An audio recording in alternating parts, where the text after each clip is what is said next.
of stuff. You do the best you can. And the best you can is very, very, very, very good because you're great.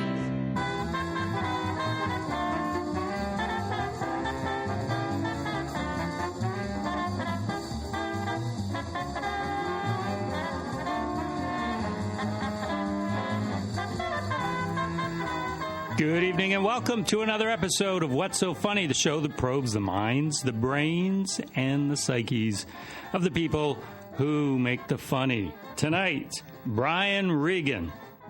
You heard me. Brian Regan. One of the funniest men in all of comedy, right here. I'd interviewed Regan a few times over the years, but always over the phone for print. And then I remembered, I do a radio show / podcast. I should ask if he'd come on the show. Worst case scenario, he says no. But he said yes. He granted me 30 minutes prior to his show at the Chance Center a few weeks back. I managed to sneak in 34 minutes. Doesn't fill up the hour, though. Not to worry. I've buttressed our conversation with clips from his stand-up act. So you get the best of both worlds. Let's waste no further time. Here I am with Brian Regan. Brian Regan. Guy. Hi. Nice to finally talk to you in person. Yeah, I appreciate the interviews over the years, and you really appreciate them? I really do. Really, you do so many. I do a lot, but I keep track of your favorites. My favorites. Yes. And you're like leading the witness here. And yeah, you ask good questions. Oh, well. I enjoy the interviews. You're a good interview subject. Well, let me say, I do this a lot. And I like the echo that we have. When I last interviewed you over the phone, you had your echo going. You were holed up in your bathroom. You had workers in your condo. Yes. Yeah. My office floor is a disaster in my condo. And so they were doing work there. So I was in a bathroom in my condo. Hard to feel like a big shot when you're holed up in your own bathroom trying to pretend like you're something. I like... we're recording this at the Chance Center, right before you do a show. Mm-hmm. So I get to see, you doing push-ups and pacing. Mm-hmm. And the hookers and blow are a nice touch. Unexpected. All of it. I got to say. Well, I got to do the push-ups to get down to the blow. The blow's on the floor. Right. You know what I mean? Yeah, some people don't know what... I guess everybody has their own backstage ritual, but mine's pretty bland. But you have a ritual? Well, I'll retie my shoes. This is not going to be like a wow kind of moment as far as this answer, but I retie my shoes. I will have some coffee.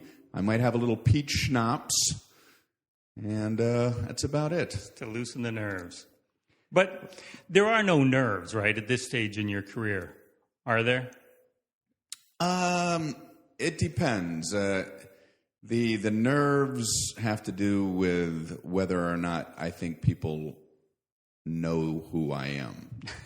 Really? Yeah. So it's like if I'm performing in front of people who have a ticket that has my name on it, then I have less nerves than if I'm performing in front of a bunch of people who are there for another purpose. If they're there for a charity event. And now, please welcome a guy you've never heard of. The nerves go up a tad. Yeah. So it's not based on whether there are any stakes on the show. Not to eat, but how important the show is. It's just a comfort level for you, whether they've heard of you or not. Yes. Yeah. But are you doing any shows now where it's like, ooh, this is an important one? Well, I care about every show. You know what I mean? It's every audience. Just for my own thing, it's fun to go up there and try to get laughs, but I also think that it's my job to do my best for an audience. So every show is important, But then you have like your televised shows where it's going to be a little higher stakes, right. You know, because if that one doesn't go well, somebody can mention it to you, you know, a couple years later. I had a guy come up to me after a show one time. I had just had a great set in a comedy club, felt really good about myself, go to the back, and I see this guy get up and come back, and he goes, "Didn't I see you have a bad set on Arsenio about 10 years ago?" Wow. He's just waiting to tell you. Yeah, that was me. Did you see Tonight Show? Oh, we're not talking about Tonight Show, huh? We're talking about the 10-year ago show. You did Arsenio? Yeah. He's coming back. I heard. Yeah, maybe you can get back on. But you had that bad set. Well, yeah. You can't get back on. It's going to be hard for me to get back on after that bad set I had 10 years ago. Well, good for him, man. I'm glad Arsenio have a little resurgence, if you will. You've done Letterman, I know, like 20 times? 25. How many words have you spoken to David Letterman? Off stage? Yeah. Well, I mean, when you're doing the stand-up, obviously, you're not communicating. Sometimes you can sit down. You know, after your set, he'll come over and say hello, and you have a few words there. But those are for on camera, when he's throwing a commercial or whatever. I've seen him backstage, I think, twice, where I just kind of happened to be walking in a hallway, and it's like, oh, my God, David Letterman's walking by me. I don't know if I'm supposed to be here. He's not, he's not the type of person to really hang out with you backstage. No. But that's okay with me. I'm honored that he wants me to do the show, and if I only see him out there, that's fine. You know? Yeah, that's how you have to look at it. I always get the impression with him, though, that if somebody who's been on his show 20 times, if he saw them in another context, he would be, "Hi," and you are, or he would just ignore you. Yeah, that would make sense. Yeah. You know, I get the seeing people out of context thing, you know. It's so do I, totally. What's that? Totally, I'm the same way. Yeah, if I see somebody out on the road that is from another city, you know, and they might work in a comedy club in Omaha, Nebraska, and then they just come up to you in Los Angeles and go, "Hey," you know, your brain is like, I don't know what this face is. What's your strategy? I match enthusiasm. Hey, whatever their enthusiasm is, that's I assume that's the correct enthusiasm. So if they come up and they go, "Hey, Brian," I'll go, "Hey, man, how you doing?" And if they go, "Brian," I go, "Hey." And if they go, "Brian," I go, "Hey." Match enthusiasm. That's my trick. But you never want to say, "I don't remember you. Who are you?" I always keep talking and hope that it'll come to me at some point. Well, you don't say "nice to meet you." You say "nice to see you." Because "nice to see you" can be for the first time or for the 12th time. Right. So that's neutral. And, the "nice to meet you" one, you get caught on that a lot. "Man, it's nice to meet you." We worked together. And I'm sorry. It can be challenging. It's good to be here. Just trying to go through life without looking stupid. It's not working out too well. Sometimes you'll say the right thing, but at the wrong time and feel stupid, you know? Something like, "You too." I was getting out of a cab at the airport, and the driver goes, "Hey, have a nice flight." "You too." "You too. You have a nice flight, too, in case you ever fly someday." Don't everybody look at me. I'm a moron. Don't know when to say the "you too" phrase. I can't handle it. I never learn, you know? Like a waitress will bring my meal. "Hey, enjoy your meal." "You too." But you don't have one, do you? I'm a doofus. If you do eat, enjoy it when you eat it. If you have a break or something later, if you get an opportunity, that's all I'm trying to say. That's all that I'm driving at, really, if you think about it. That's all. I don't know what I'm saying. You ever start to say something, and in the middle of what you're saying, you decide to say something else completely? You know, there's already words out there.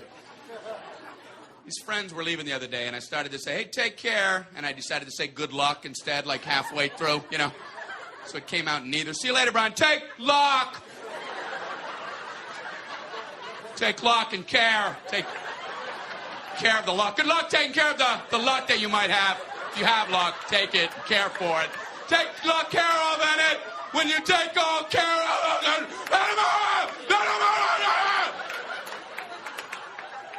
You're sure to see them again. So how do you know that guy back there? You know him good? I'm always putting my foot in my mouth. I don't stop to think. I just, oh no, words are coming out. Oh no. I'm not thinking, what is that?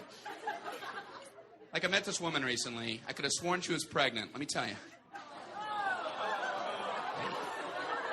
I know now. I think the rule is don't guess at that ever.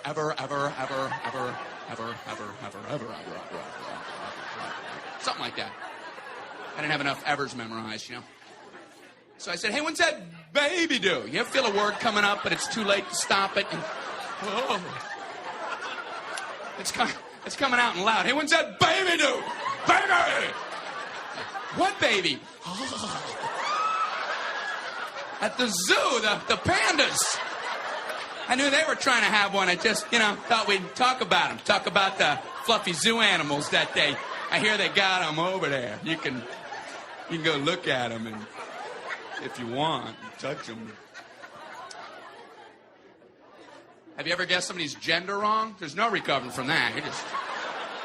You just got to move on because you ain't wriggling out of nothing, Hey, excuse me, sir? Ma'am. Okay.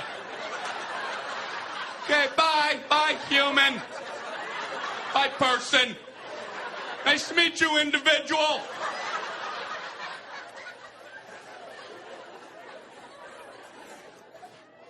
I can't remember names. And I'm always trying to do the nickname thing to get out of it. Everybody knows what you're trying to pull, Hey, buckaroo. My name's not Buckaroo. Sure it is, partner. Some people get really upset if you get their name wrong, especially if they have a name that's similar to another name. Carolyn and Caroline. They got to think about that, man. Don't get that wrong, because they're going to drill you. Hi, Carolyn. It's Caroline. It's Caroline, Brian. It's Brian. Yes, my name is Brian.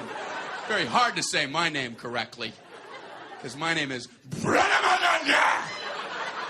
Can you say that? Very few can. Correctly. I mentioned in my story on you this week that you're a prototype comic.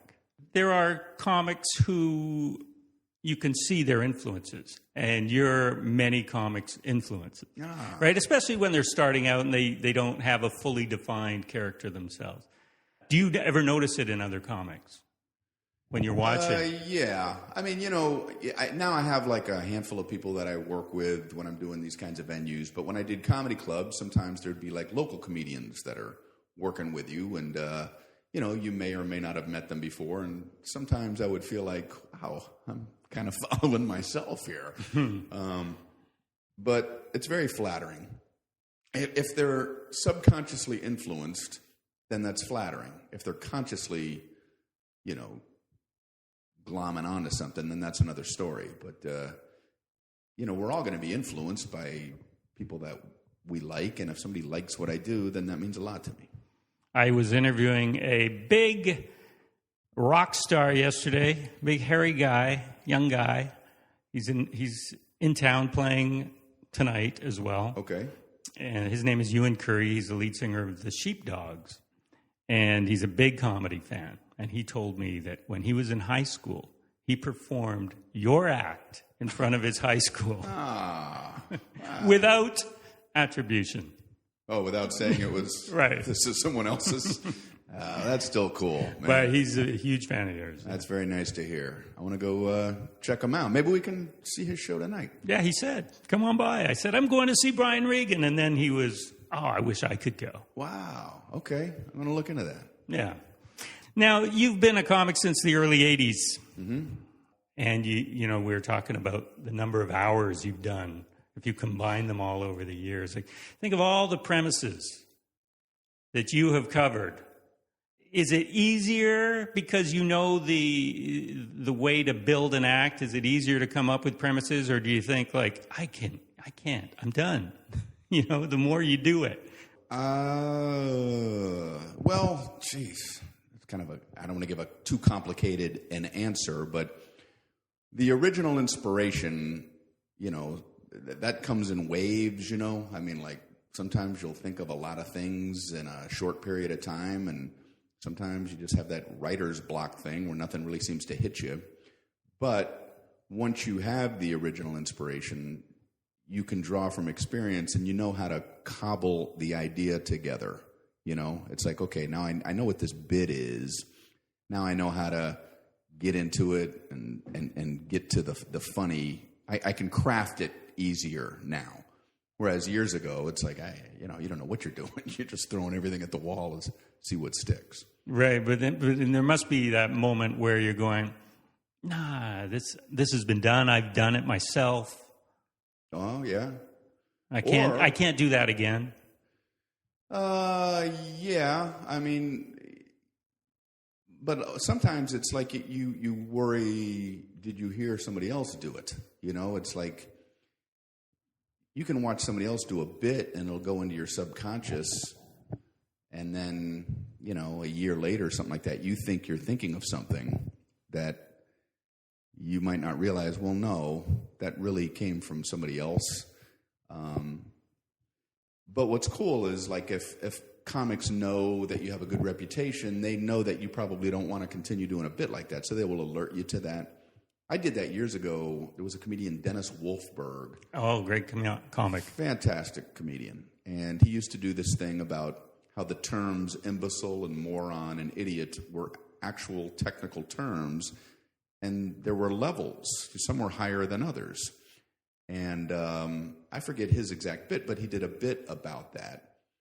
And then about a year later or so, I was out on the road, and I had heard him do that bit. And then I was out on the road and thought I had thought of that and was doing it for a couple of months when somebody came up and said, yeah, Dennis Wolfe does something very similar. And I was like, that's where I heard it. Yeah, and I had just dropped it dead right there. I never did it again. And so.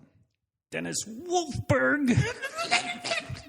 She cooks me chicken, I pee in her pocketbook. That's my bad Dennis Wolfberg impression. Well, they group them according to intelligence tests. And the whole concept of intelligence testing amused me because at the low end, they used to, no more, but they used to have categories called, in order, moron, imbecile, and it actually bottomed out with idiot. This amused me because conceivably you could have an imbecile working very hard to become a moron. I could imagine a kid running home with this, I'm a moron. Good, we knew you could do it, and don't play with it, Johnson boy, he's an idiot. So he was around that same era that you started, right? Well, he was further along. I mean, when I started, he was already headlining. Was he? Yeah, and then when I first went out on the road, he was one of the headliners out on the road, and I was more of an opening act, middle act kind of thing.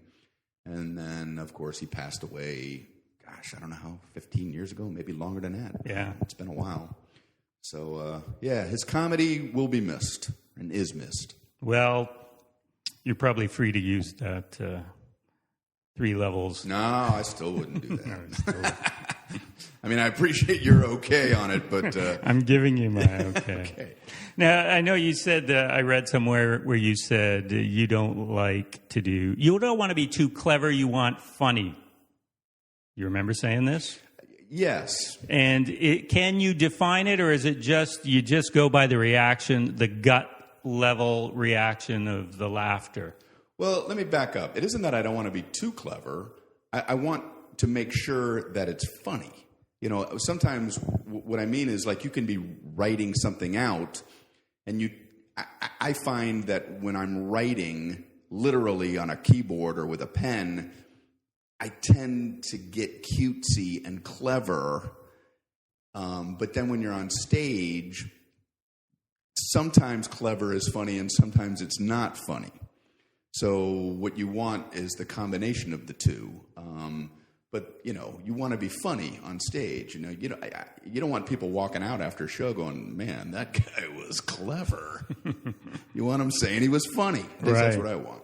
Yeah. So you're saying when you write it out, which you don't tend to do, it reads funnier than it actually is when you perform it. Yeah. You can get kind of full of yourself and go, man, I'm writing down some very smart words and I'm making a very interesting point and all of that. And not that there's anything wrong with that. That's cool. But there's something fascinating about being on stage, the editing that takes place up there. I equate it to those stories about newscasters when somebody's on the air and somebody comes in with a piece of paper that goes, hot off the presses, like you have to say this.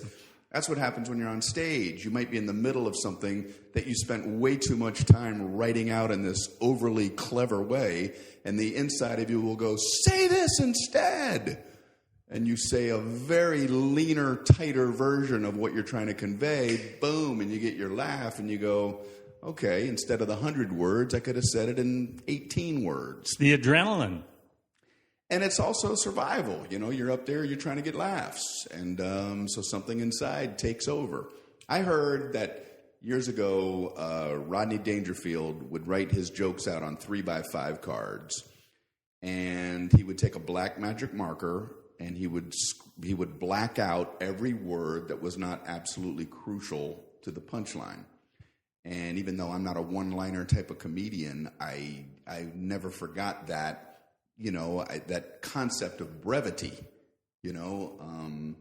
Sometimes you'll listen, I don't want to say anything negative about other people, but sometimes you can listen to another comedian and you can feel like they're taking a little too long to get to the meat of what they're trying to say. It's like it's tighten it up. Sometimes that's. But it seems now, though, in the alternative circles, if you will, and I think you will, that is almost a style now. Just sort of rambly, and it's kind of funny. It's not the punch-heavy traditional comedy. Well, that's cool too. I'm one of these people that, I think everything is cool. I mean, if you want to do that kind of comedy, that's great. If you want to do a tighter kind of comedy, it's like, I've said this before.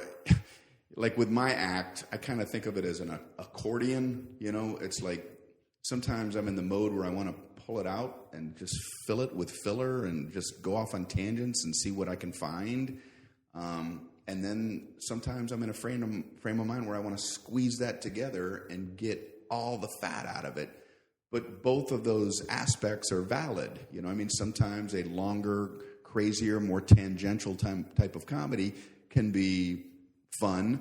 But I like to think that a tighter version is also fun. Mm-hmm. I'm not saying one's better than another, but I think both ends of the spectrum are valid.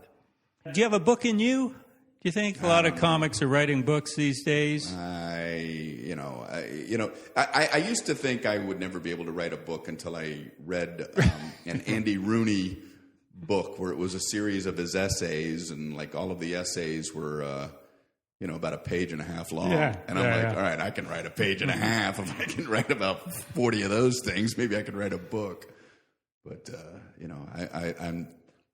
I know I couldn't write a novel or anything like that. No, but, so many comedians now have books out. And there's a lot of them are just essays, comedic essays, or maybe their act. One of the two favorite books I ever read were George Carlin's Brain Droppings and Napalm and Silly Putty. Mm-hmm. Those books, I literally was laughing out loud reading some of those books. And, maybe it's because I know his cadence and I can put that to the words. Mm-hmm. Maybe that helps.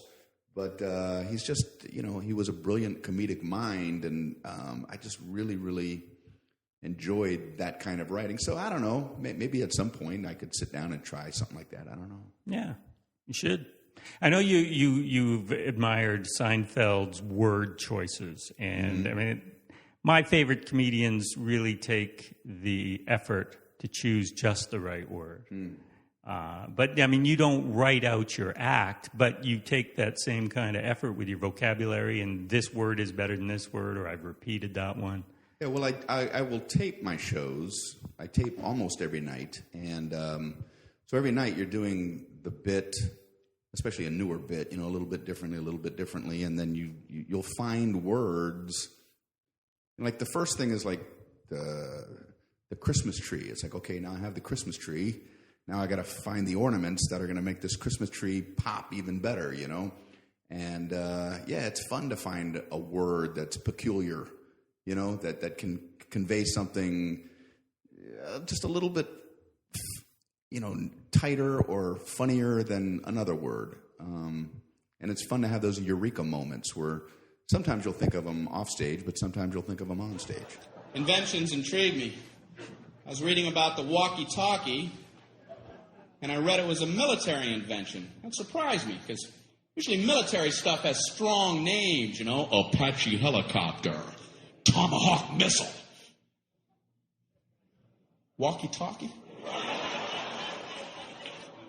How did that slip through the system? It's a general talking to some guy. What do you have there, soldier? Well, it's a new communication device. It's untethered, which will enable the troops to speak effectively when they're in the field. What's it called? Walkie-talkie. Look, I'm walkie and I'm talking. Now you walkie and talkie, General. I'm walkie and talkie. Are you walkie and talkie?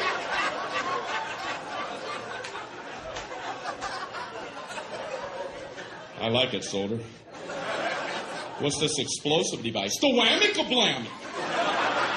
And this is the Rudy Tooty aim and shoot.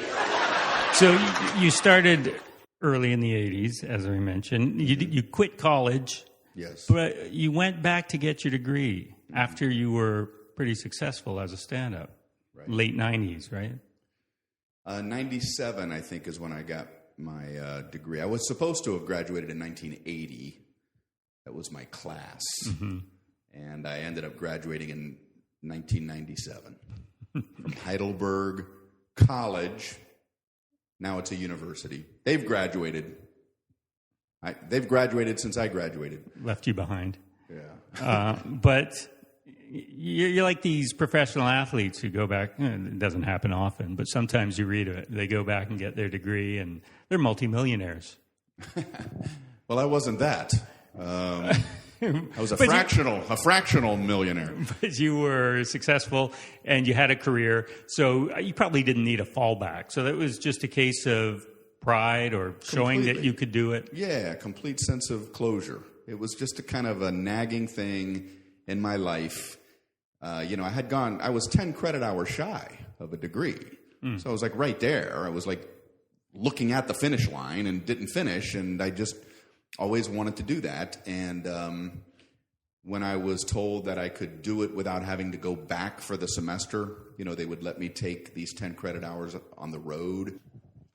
I was like, okay, great. And I actually, I went to the college. I met with all the professors, and they came up with a curriculum for me. And I took it serious. That was the most serious that I ever took my education, is those final 10 credit hours. And, I wrote these papers. I put a lot of work and effort into it. And I was sent my report card, and I got straight A's. And I'm this grown man. I'm like, oh, my God. I never saw straight A's ever. Yeah, me neither. I always think I would do so much better if I went back now. Yeah. Well, I mean, you have a different perspective on things, I mean, when I was in college, it was just all about the social. Yeah, totally. But even that, I think that was an incredibly valuable education, the social education. That's where I first decided I wanted to be a comedian and all of that sort of thing. So I don't look down on that whole thing of just being in a dorm and getting along with people and learning about other people's behavior. And, those were like some of the first times I started thinking as a comedian. Right. Making your buddies laugh. Yeah, exactly. And growing up. Yeah. Yes. What was your degree in? Communication and theater arts. Okay. I don't know. I have a doctorate now. Do you? An honorary one? Yeah, they gave me an honorary doctorate. You could have just stuck it out. You didn't have to do those 10 hours. I know. That's right. I could have just waited, and then I would imagine, I don't know how it works, but if they give you a doctorate, I would assume that means you technically completed the stuff beneath that. So I could have just waited. They gave me a doctorate at my college, Heidelberg. I'm a doctor of humane letters. I'm the only doctor in the world who doesn't know what he's a doctor of. I don't even know what it means. Yeah, can you use it? Do you have the plaque? Do you have the diploma up in your office? Yeah, they somewhere. You know, I don't hang a lot of things up, stuff like that. But it was very flattering and very nice of them to offer that to me. Well, I felt stupid last night. I went to a party, and you know how you're supposed to mingle around and talk to people? You ever walk up to a group and then instantly find out they're talking about something that's way over your head? I never know what to do in that situation. I wish I knew how to say, I don't know what you're talking about. May I still stand here?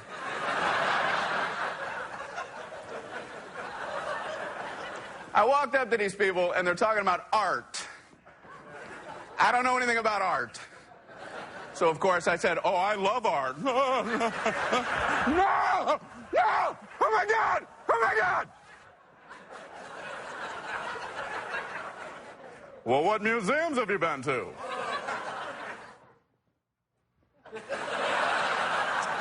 I have to go home now. I bid you adieu. I could not think of a single museum name. And I had just released I Love Art like a flock of doves. I don't know what to do.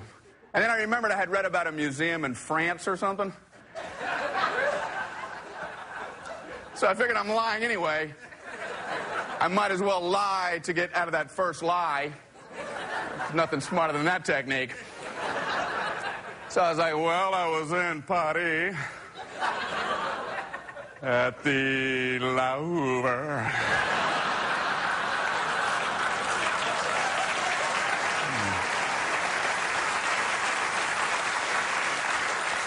Do you like Monet? I love Monet. In fact, I spent a lot of Monet when I was in Paris.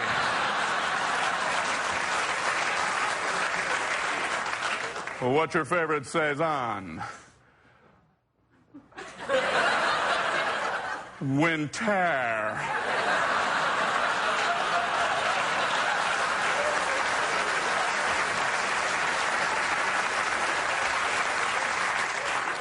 Do you like Francis Bacon? I prefer Jimmy Dean pure pork sausage. How do you decide if art is any good? Who's in charge of that, you know? Realistic art, you can tell because you can compare it to the real thing. Hey, there's a painting of a bowl of fruit. Hey, there's a real bowl of fruit. That's a great painting. It looks just like a bowl of fruit. Everybody agrees and you move on. Man, a guy can paint some fruit. That looks just like an apple. But abstract art, who decides if that's good or not, you know? Like Picasso, he puts two eyes on the same side of the face. I mean, if I were judging, I'd have to take points off. Pablo, listen. Get over here, Pablo. Look around. Does anyone have two eyes on the same side of the face? No, hence the low score. And people say, well, that's just it, Brian. He sees things differently. Well, then he shouldn't be painting. Might want to give him a camera because he's not even close on these images. I'm trying to understand the art, you know. I went to an opera, and I liked it. I just didn't know what was going on. It was like another language or something. So I wish I would have an interpreter come out between the lyrics so you could follow the story, you know? Like the big guys out there. He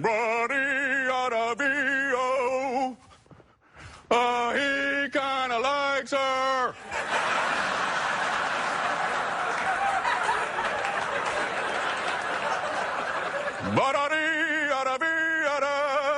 But she's really not paying any attention to him or anything. Buddy out of the radiator. You must have loved stand-up when you started. That's why you started, and the rush and everything. Now, you've been doing it long enough. I don't presume you would ever say you don't love it. It's just a means to an end. But do you love it as much Yes. as when you were starting out? And I do. and everything was new and you were growing. And No, I never lose the fascination with the whole thing. You know, I love standing backstage and hearing the murmur of the crowd out there, and I'm fortunate to be able to do this for a living. But I remember the first time I stepped into a comedy club. It was when I was in college that I decided I wanted to be a comedian, and I didn't know where I was going to perform. And then a comedy club opened in Fort Lauderdale, Florida, which is near where I grew up. It's called the Comic Strip. And the first time I stepped in there, they had all these primary colored tablecloths, and there was a stage with a brick wall, and I fell in love with that atmosphere. I was like, this is what I want to do. It just solidified it for me, you know. And it's still like that. I mean, the road can be draining, I guess. You do a lot of dates. I do a lot of shows, but I don't complain about the travel. You know, I'm lucky enough where I can travel a little bit differently than I used to travel when I first started, you know. But, we flew up here today from San Francisco. I had a show last night in Saratoga, California. Got the show here tonight. Flying tomorrow to Alaska. So there's a lot of travel, but it's all good, man. You know, to be able to do this, like I said, is a blast. Commercial travel? Mostly, yeah. Mostly. Yeah. I've had a little taste of that other stuff. You know, that scene in Seinfeld where, you know, he says that he has to sit in first class because once you've sat up there, you can't go back to coach. Right. That's even more so with, you know, the handful of times you can take one of them private jets. You just go, oh, no. You know, to do that, and then, you know, the next week you're going and just standing in line with everybody else. But that's still where I'm at. Yeah. Know? And that's okay. People recognizing you on the plane and hey. A little bit here and there. You know, I mean, I'm still pretty anonymous, which is fine with me. I think that's the best. I love it. Yeah. I kind of have the best of both worlds, you know. I can do a show in front of however many people, you know, 1,000 people, 2,000 people, and I could go a half mile down the road after the show tonight and walk into a Burger King, and nobody will know who I am. It amazes me. It's like, how can I have this kind of following, right? And yet have 99.9% of people have no clue who I am. It's so weird. Unless you go into a donut shop, maybe then yeah. you can get it. I don't eat well. I like buying donuts. I feel bad for the donut ladies because people can't make up their mind in these places. You'd think the donut ladies would just snap and start shooting people. Out! Everybody out! Go on. I don't know what it is about buying donuts, but people freak out. They go in there, okay. Looking around. All right, I need a dozen donuts. Oh. You have a lot of donuts. Okay, I'm going to start with 4 chocolate. I want 2 twisty goos. I want a lemon twitter. I want a raspberry puff. I want a honey curl and 2 chocolate. No, one. Put it back. I want a Bavarian apple crunch. Get the ladder. Hey. Why don't you go out inside and think it over, huh? It's a big decision. Can't blow donut day. But the donut ladies have learned how to get back at you. They do the subtraction for you in front of the other customers, make you look like an idiot. You go in there, yeah, I'd like a dozen donuts. I'll start with 7 chocolate. You have 5 left. Oh. Okay, if I order 1 more, then how many would I have left? How many would I have then, donut lady? That's what I need to know, and now! I know how many I got. They have some weird donuts. There are some donuts that I don't understand who thought of them. There's one donut. Have you ever seen this? I've seen it in more than one donut place. It's a donut with frosting all over the top, and there are sprinkles on it, but the sprinkles are just over on one end of the donut. For the life of me, I don't know who's looking for that in a donut. Somebody have that particular of a taste that's what they're looking for? You know, they walk into a donut place, gling, gling, gling.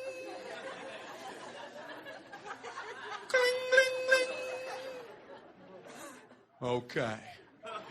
I want a donut, and I want frosting all over the top. And I want sprinkles, but not all over. I just want them scrunched over on the edge. You got anything like that? We sure do. Freshly baked. We saw you pulling in. It's called our spring smidge for lunatics like you. You're a private guy. Now, is that because of this anonymity outside the world and TMZ isn't following you? Or is it by design? You're just naturally private? I mean, on stage, we know how your thoughts go, but we don't know a lot about you. I might do a handful of autobiographical jokes just so they know who the person is behind the microphone, but that's not my whole thing. What I'm trying to do is just kind of represent thoughts and feelings that we all have as human beings, and I'm just an example of the people in the audience. It's like, oh yeah, maybe I've thought of that, or maybe I haven't thought of that, and it's kind of interesting. This guy's pointing something out. I always feel a little weird getting too autobiographical. I had a couple of bits about my little boy and my little girl, and my little girl, she's 9 now. She's going to be turning 10 in a week. She told me a couple years ago that it made her a little uncomfortable, and just like the Dennis Wolfberg thing, I stopped. I stopped that day. I was like, okay, done. Yeah.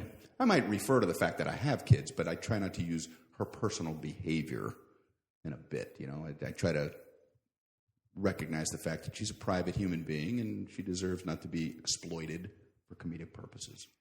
I had Norm Macdonald on the show, and he's another guy who worships you. And he says comics like you and Seinfeld are the real important comics. Wow. You know how some people think it's only those that are talking about politics and issues that are the important ones. He goes, no, because you guys are talking about everyday life and life, that's how we live. So that is the real important stuff. I love comedy about very minute things like Jerry Seinfeld does, or like I love Brian Regan is one of my favorites. So I certainly think those guys are important comedians because in a way, like the tiny everyday things that we do in life, that's what life actually is. So they may be the deepest of all by just taking the actual things we do, because a man is what he does rather than what he thinks or says usually, but it's usually what, at the end of his life, it's what he did, So those guys are probably, they're certainly more important than the, what I refer to as journalists. That's the least interesting comedy to me, is just straight journalism, where it's just straight facts about politics and so forth. Well, it's an incredible compliment. When people who do what you do like what you do, it's the highest form of flattery. I'm so honored that anybody like him would like what I do. But, I also try to be careful to realize that there's a lot going on in the comedy world. And, I wouldn't say that something that I do is better or loftier than somebody who does choose to do political comedy or social commentary or anything. It's like I like everything from a Bill Maher all the way to a Jerry Lewis. I like everything. I like all of it. And we're just conveying unusual ways of looking at things. It could be an unusual way of looking at, international politics, or it could be an unusual way of looking at a bag of cotton balls like Jerry Seinfeld. But it can all be funny. It's just funny about different kinds of things. And his point that it's not less important because you're talking about cotton balls. Well, I'm glad that he feels that way, because I think some people might think that it's less important. And, I would bristle at that, going, hey, I like to just talk about everyday things sometimes, and I like to think that that's okay. That's okay as a subject matter, We needed a refrigerator for our new place, and I've never bought a refrigerator in my whole life. I went into the appliance store. There's like 900 of them lined up. There's a salesman there. What's this guy supposed to say about refrigerators? Well, you have this refrigerator right here. This keeps all your food cold for 600.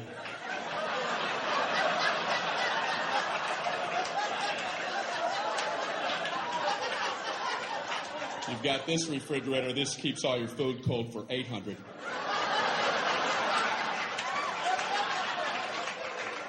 Check this out. 1,400 keeps all your food cold.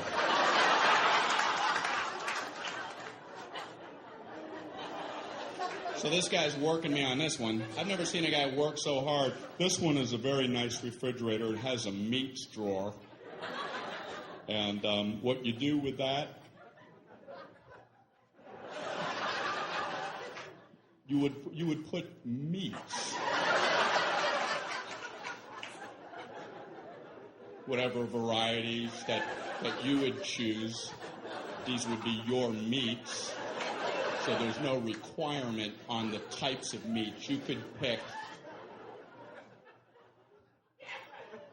bacon,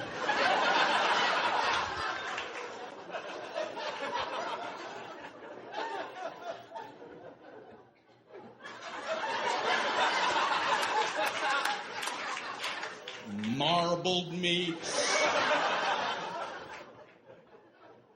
There's an endless selection. Endless. And this one also has a crisper for crispy things. Potato chips. Look in the door when the door's open. This has an egg area. And that's a very nice thing. It's an area for eggs. You put them all in the egg area. You come home and you go, hey, where are the eggs? Right in the egg area.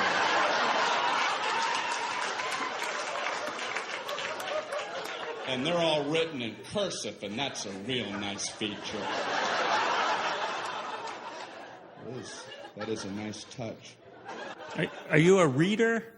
Do you read a lot? I mean, you've got your doctorate. I would presume that you read a lot. I haven't even finished reading my diploma. I got a bookmark. My diploma. No, I would love to be able to read more. In fact, I was just in a bookstore the other day with my girlfriend and feeling, and I came up with a new quest. I said, I'm going to start picking books by the number of pages. I don't care what the content is, but I'm going to start picking books that are under 200 pages, right? Because then I feel like I could finish them. I wish I could read more quickly. I just read at a tortuously slow pace. And because of that, I tend to get frustrated, at least with books. And I read a lot of articles and stuff like that. But I wish I could read more because I think that would inform my comedy a little bit more. But no, I don't read much. Reading's hard, man. You ever try that? It's like a jigsaw puzzle or something. No, I read good. Goodly. Sorry. But, I think reading's hard enough. I hate when you're trying to read something and you come across the expression, one thing led to another. What the hell kind of lazy writing is that? Isn't it your job as the writer to tell me how this led to that? What do you mean one thing led to another? The ancient Greeks were the first to propose the concept of the atom. One thing led to another. And the United States dropped 2 atomic bombs on the sovereign nation of Japan. Whoa, this is some pamphlet.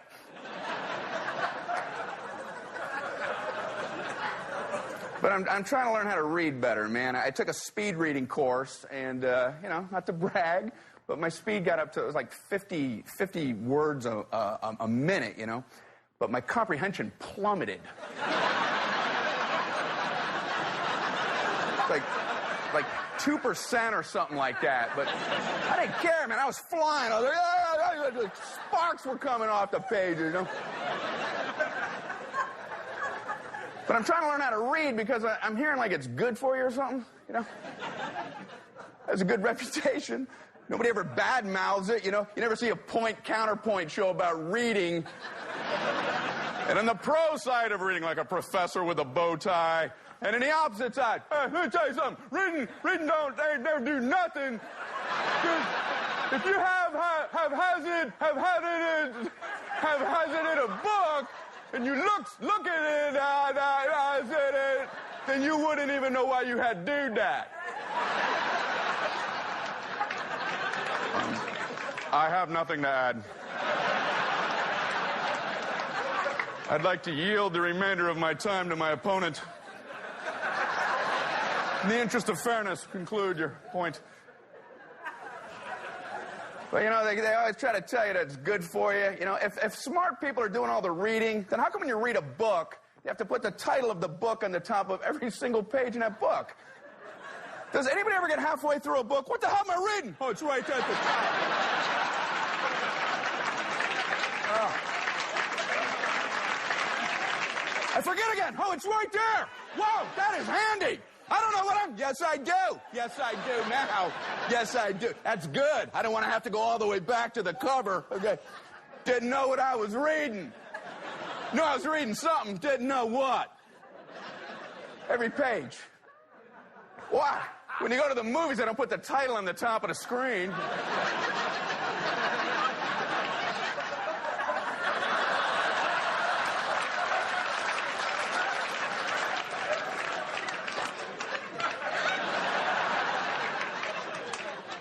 Planet of the Apes. Okay. I was seeing all these apes, and I'm thinking, what is going on? It's a planet of them. Okay. So tell us, we got to go, you got a show to do, but something, there's a lot of interviews on you there, out with you, and you're a private guy. I don't want to delve too deeply, but something that we don't know. Your interest? Are you a handyman around the house? No. In fact, I touch on that sometimes in my show. Okay. The only hobby that I have really is golf, and I am horrible at it. So it's kind of How weird. horrible? Really bad. I shoot about 110 to 115. I'm really bad at it, and I love it. So you would think I'd pick a hobby that maybe I have inclination. Yeah, an inclination for. But that's one of the few things that I like to do. Other than that, I like to just kind of chill. So do you throw your I was going to say racket. Do you throw your club? No. It just amuses you when you shoot 120? No, I get a little frustrated, but you want to, you don't want the other people in your foursome not wanting to invite you back, Right. So, yeah, it's a game I've been chasing my whole life. And you just chill the rest of the time. Sleep. I like to sleep. Yes. That's a hobby. My nickname in college was Rip, for Rip Van Winkle. Right. And I love sleep. In fact, I'm not exaggerating when I say I can hit a snooze button as many as 20 times. And people go, well, why don't you just sleep up until when you're going to get up? And it's like, because I don't mind waking up if I can go back to sleep. And I love going to sleep. So if I hit the snooze button, this way I can go to sleep 20 times in a day. Oh, perfect. I don't care that I have to wake up 9 minutes later. I'm going to get to go to sleep again. And every time it's a glorious feeling. And if you set the alarm for 9 minutes later, you're going to have to do that process another 9 minutes. No, the snooze button is like a wonderful invention. Just boom.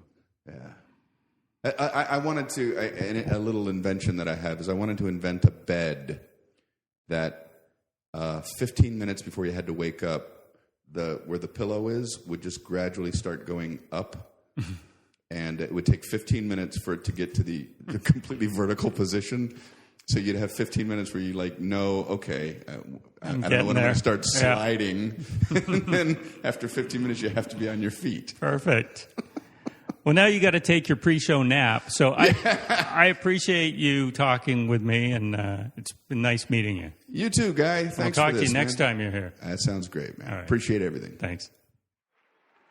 So I'm going to a party, and I had to go to a greeting card store to get a birthday card. These places are way too subdivided now. They don't have Just a simple birthday section. They have like, happy birthday for age 4 from the both of us. What the hell? I'm looking for a religious, humorous happy birthday for age 7 twins from the AFC West. They have a whole section called Blank Inside. What in the hell is a blank inside card?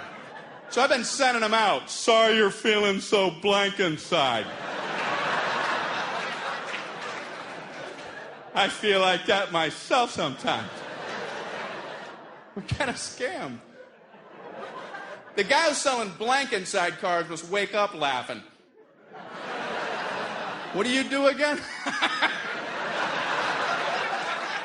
I sell blank inside cards. Picture of a tree, nothing on the inside. No little limerick, nothing. They're buying a crease.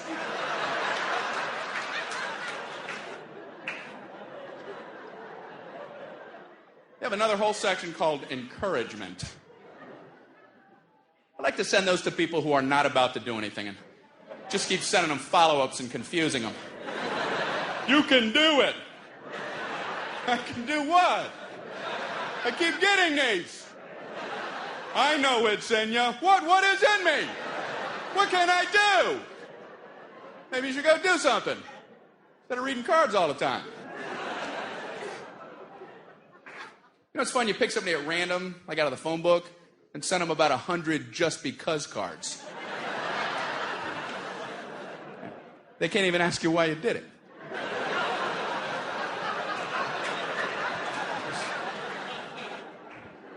I have a section called New Baby. I don't think you need the word new. You have to clear up confusion. Do you have a old baby section? Because, well, my friends had a baby.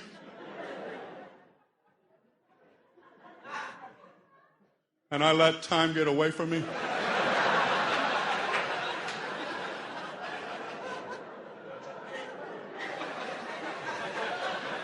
And he's 12. Is there an area of your establishment? Are you the proprietor? Be asking that sort of thing. They have birthday, then they have birthday humorous. You know, ha! That kicks it up a notch. They have sympathy, no sympathy humorous.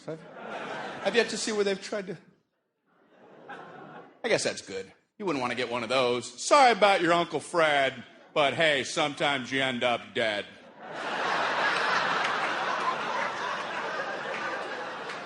Did somebody blunk him in the head? Did somebody pump him full of lead? What the? Are they trying to be humorous? Bet you're glad it wasn't you instead. Woo!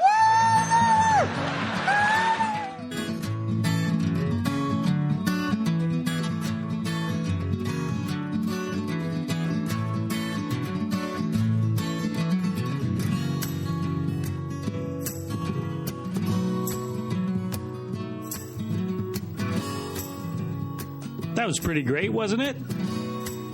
I'll take 34 minutes of Brian Regan any day. Love to have had an hour, though. If I missed any of the questions you thought that maybe I should have asked, I guarantee they were coming in the following 26 minutes. But we only got 34. Hope you enjoyed the conversation and the comedy. We're back next Sunday night, 11 o'clock, here on CFRO 100.5 FM with old friend Dave Nystrom. Good night.